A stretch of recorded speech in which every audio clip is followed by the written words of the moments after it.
বালিজুড়ি ট্র্যাজেডির ১৫ বছর আজ ২০১০ সালের ৮ই জুন ধর্মপাশা উপজেলার শৈলচাপড়া হাওরে ট্রলারডুবিতে বালিজুড়ি গ্রামের ১৬ জনের প্রাণহানি এখনও শিহরিত করে হাওড়াঞ্চলের মানুষকে। তবে এই বেদনাময় ১৫ বছরে এ অঞ্চলে শিক্ষার্থীদের শিক্ষা প্রতিষ্ঠানের যাতায়াতের চিত্র এক বিন্দুও বদলায়নি। বর্ষাকালে যাত্রীবাহী ট্রলারে হাওরের পর হাওর পাড়ি দিয়ে আর শুষ্ক মৌসুমে পায়ে হেঁটে যাতায়াত করতে হয় শিক্ষার্থীসহ সর্বসাধারণকে। পাইকুরাটি ইউনিয়নের বালিজুড়ি গ্রামের সাথে সড়ক যোগাযোগ ব্যবস্থা চালু না হওয়ায় ক্ষোভ জানিয়েছেন স্থানীয়রা। ২০১০ থেকে আজকে ২০২৫ সাল, এই যে ১৫ বছর সময় অতিবাহিত হলো, এর মধ্যে এরা যাতে নিরাপদে আসতে পারে আলাদা একটা পরিবহন, এই পরিবহনটা শুধু এই ছাত্রছাত্রীদের জন্য বরাদ্দ রাখা হলো না। যখন উনি প্রথম নির্বাচনে পাস করছেন এই স্বৈরাচার সরকারের আমলে, এলাকার সন্তান হওয়ার পরেও তার এতটুকু মায়া হইল না এই ১৬ জন ছাত্রছাত্রীর প্রাণের বিনিময়ে যে আমি বালিজুড়ি পর্যন্ত অন্ততপক্ষে রাস্তাটা করে দিই, মাত্র এক ঠেলু জায়গা। কিন্তু আজও অবধি এই গ্রামের সাথে কোনো সংযোগ স্থাপন করা হয় না। বিগত আমলের এমপি সাহেবরে বারবার বলার পরেও এই গ্রামে একটা ব্রিজের ব্যবস্থা করা হয় নাই। প্রত্যক্ষদর্শীরা জানান, ওই দিন সকাল ৯:১০টার দিকে একটি যাত্রীবাহী ট্রলার বালিজুড়ি থেকে রওনা দিয়ে শৈলচাপড়া হাওরের মধ্যবর্তী স্থানে আসলে ঝোড়ো বাতাসের কবলে পড়ে, আর এতে ট্রলারটি পানিতে তলিয়ে যায়।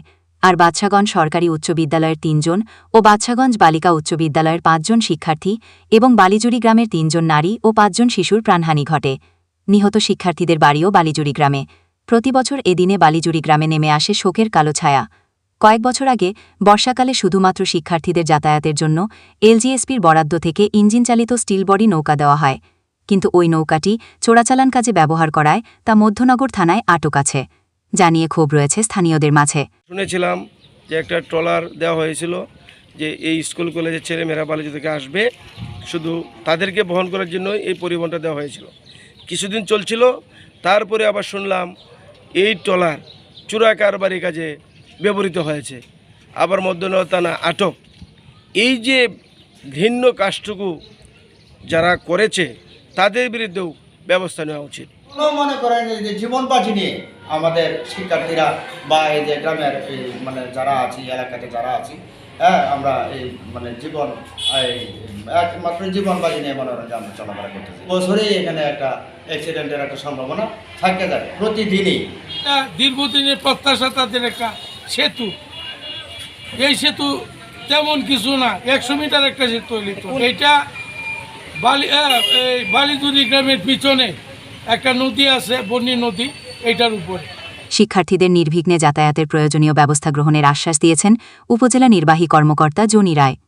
এখন পর্যন্ত আসলে এখানের যে চলাচলের যে বিষয়টা ছিল, এখন আমরা আমাদের পক্ষ থেকে, প্রশাসনের পক্ষ থেকে বা অন্যান্য সরকারি দপ্তর থেকে এখন পর্যন্ত সহায়তা আমরা করা হয় নাই। কিন্তু আমি যেহেতু আপনারা বলছেন এই বিষয়টা আমরা নিয়েছি, আমরা উপজেলা প্রশাসনের পক্ষ থেকে যে কী করা যায় আমরা এটা আমরা চিন্তা করছি, এবং আপনারা যে বিষয়টা নিয়েছে আমরা এটা সিরিয়াসলি দেখবো। আমি ভবিষ্যতে ওনাদেরকে মানে যে দপ্তরের সাথে সংযুক্ত থাকে সেই বিষয়গুলো আমরা বিবেচনায় নিয়ে আসবো।